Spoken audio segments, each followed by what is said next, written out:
Hello and welcome back. Today we will be cooking this particular fish, which is known as the Ilish fish, or it is also known as Ilish, Ilisha, Hilsa. It is from the herring family, and it is caught in the fresh waters of Bangladesh. Lovely fish, beautiful aroma when cooked, and one of the best tasting fish that I've ever come across. This is the national fish of Bangladesh.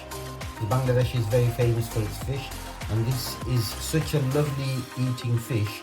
It tastes so nice. It's just very different from any other fish that it has become known as the national fish of Bangladesh. So you can see the fish here. It's not very big.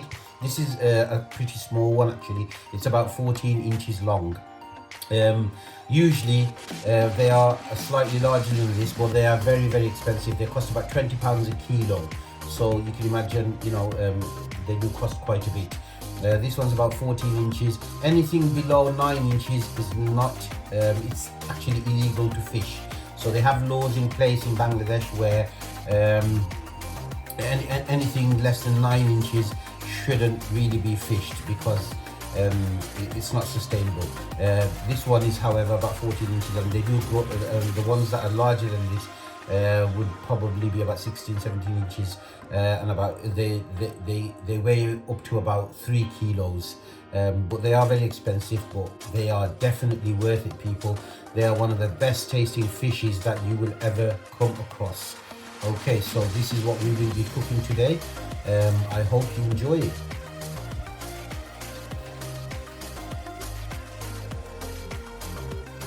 So what I'm doing now is I'm scaling the fish. This is quite a scaly fish, so I'm just using a spoon, and as you can see, gently, without damaging the skin of the hilsa or the ilish.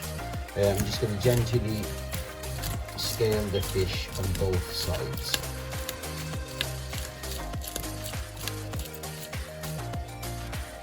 Okay, so as you can see, the hilsa is ready. There are absolutely no scales on the skin, and I've done it very gently, so the skin is still intact, the fish is still intact. I haven't damaged it in any way. It's as smooth as a baby's bottom at the moment. It's very, very smooth, very nice. This is ready to be cut up into pieces. So let's go and do that now.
Okay, so there we have the Ilisha or Hilsa.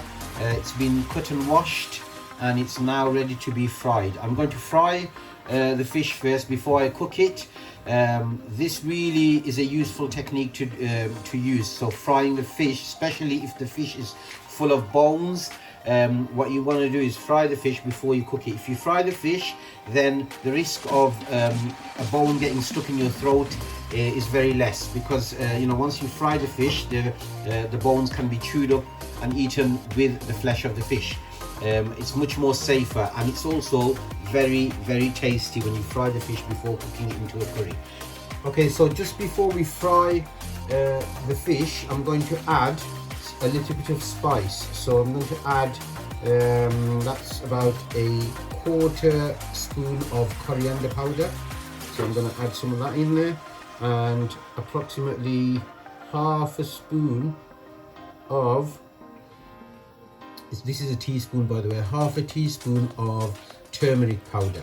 So that's also going to go in there. And the other thing I'm going to add is a dash of oil. So just add a little bit of oil. You can add olive oil or vegetable oil, and just pour it over the fish, and then gently massage the spices and the oil into the fish. It just gives it a lovely flavor when you fry and then cook it into a curry.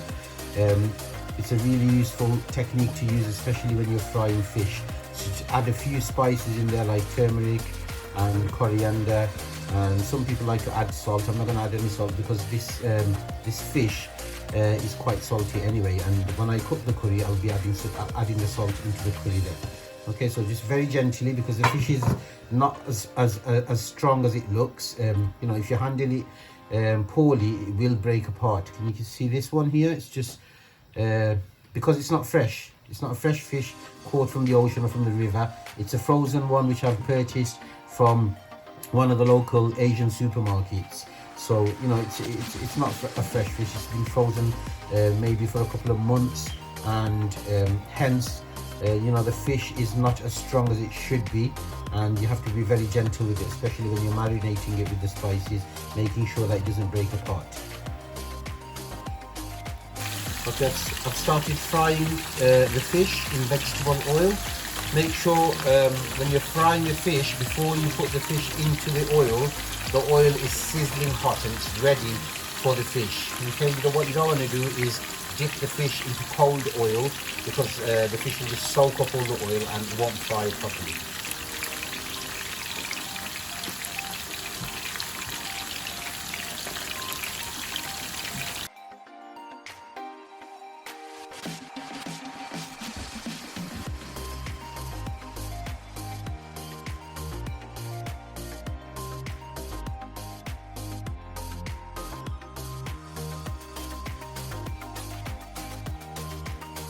So I've just turned the fish over. As you can see, golden brown colour. It's ready to be turned over for the second side. Now you've got to be very careful when turning over this fish in oil. As you can see, this one here, it's just broken a little bit, because as I said earlier, the fish is extremely soft and delicate. So you've got to be very gentle with the fish. It is a bit of an art, and it does take time to learn.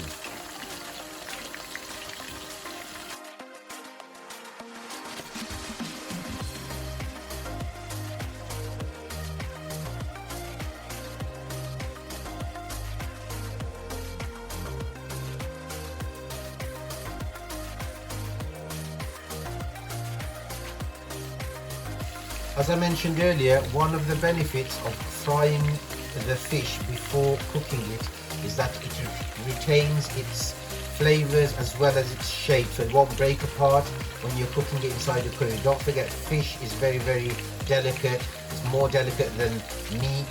So when you're cooking it as a curry and you're constantly stirring it, if you don't fry the fish before, then the fish will break apart and you won't get the whole pieces of fish. And also it retains the flavors. It gives it a lovely flavor. Okay, so I'm starting to cook the curry, the Ilisha fish curry. So what I've used in here is the oil that I used to fry the fish in. I've just used that oil again because it's full of flavour and I don't want to be wasting anything. So I've used that oil in there. Here I have a block of crushed garlic, which I'm going to add to the oil and fry it until it is golden brown.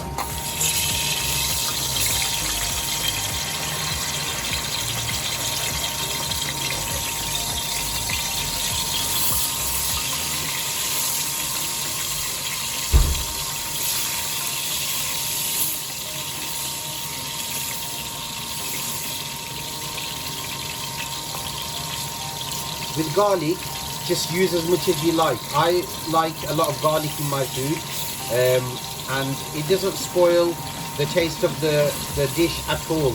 The more garlic you use, the better. It's good for your heart as well. Garlic is a good, healthy vegetable to use. And if you use 1 teaspoon, that's fine. If you use 3 teaspoons, that's also fine. So just add according to your taste.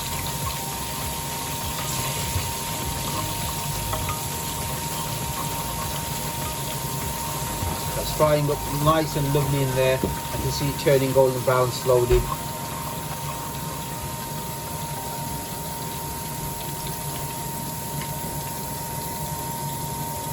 Okay, so the garlic is looking golden brown, so I'm ready to add the onions. Now here I have, let me just show you, I have 1.5 large onions blended. I always use blended onions for a fish curry because it's quicker to cook the onion. Rather, if you use chopped onions, it does take a little bit longer. I use chopped onions when I cook meat curries, but when I'm cooking fish curries, I tend to use onion that's blended or crushed. So in goes 1.5 large blended onions.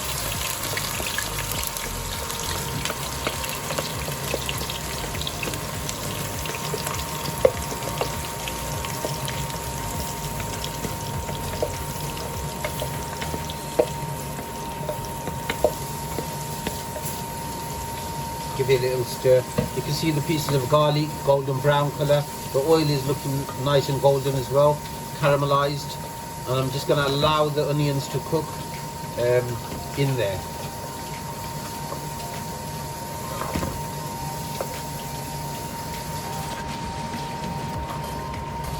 I'm going to cook this for about 10 minutes on medium heat and check the contents of my pot. Now what I'm looking for is, I want the oil to rise to the surface and the onion needs to be underneath. So once the oil has risen to the surface, I know that the onions are ready for the spices, because the next stage is going to be adding the spices into this.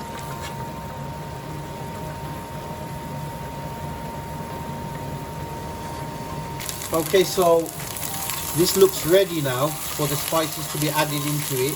I can see the oil has risen to the surface. The colour has also changed, so I know it's definitely ready for the spices to go in. So I'm going to add the spices in there now.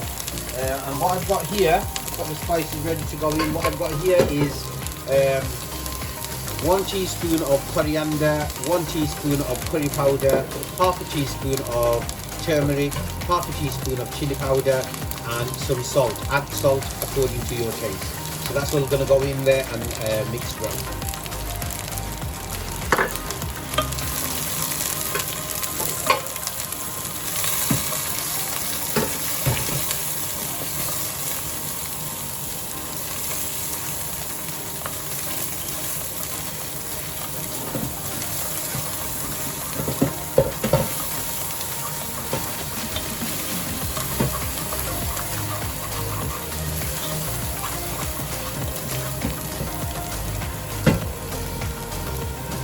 I'm just going to add half a cup of water to this so that the mixture doesn't burn or the spices don't burn. So just add a little bit of water.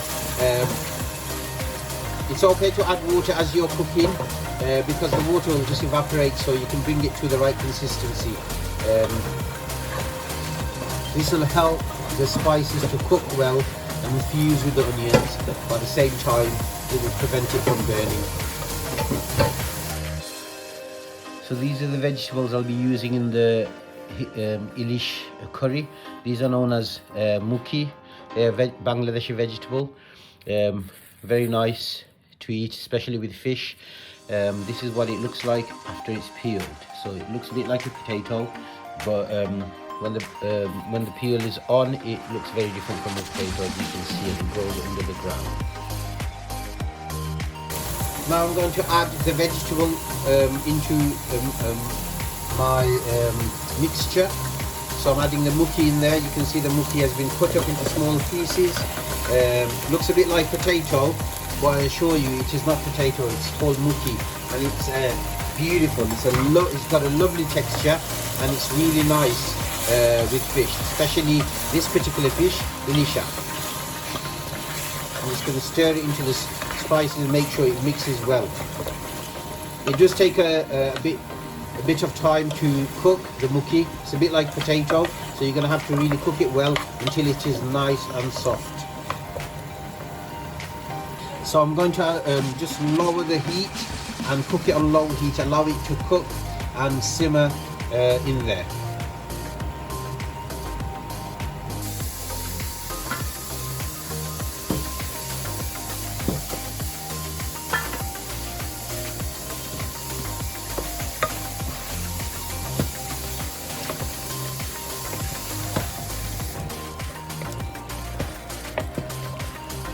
I have added some water into this, about half a cup, to allow the muki to cook well.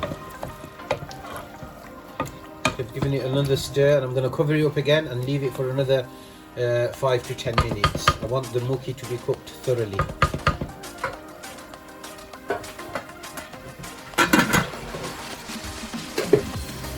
Okay, so I'm going to check if the muki has cooked in there. It's a bit like checking potatoes, so just take a big piece and just see if you can stab into it. Yeah, broken into half.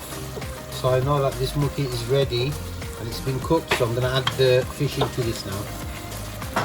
It's looking lovely, the colour is amazing, absolutely amazing. Okay, I'm just going to pour the fish gently into the curry. The Ilish fish, you can see it's been fried, it's maintained its shape, it won't break very easily. However, when I'm stirring the curry to allow it to mix, I need to be very gentle and very careful. You can't just go and mix it like the way you mix a meat curry or a chicken curry. Remember, this is fish and it's a very delicate fish, so it needs to be treated very delicately. Okay, so what I'm going to do is I'm going to add about 500 mils of water into this to allow the fish and the muki and the spices and the onion and everything in there to allow it to cook and mix well. Okay, give it a little stir very gently.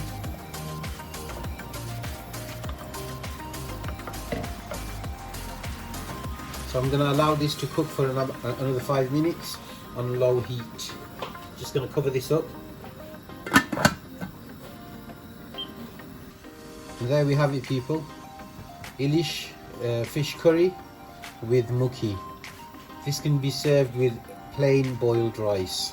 Let's go and try this out. Okay, and there we have it, people. Ilish with muki curry. Traditional fish of Bangladesh. Absolutely beautiful. I'm going to enjoy this tonight. Okay, you've got the fish pieces there. You've got the muki.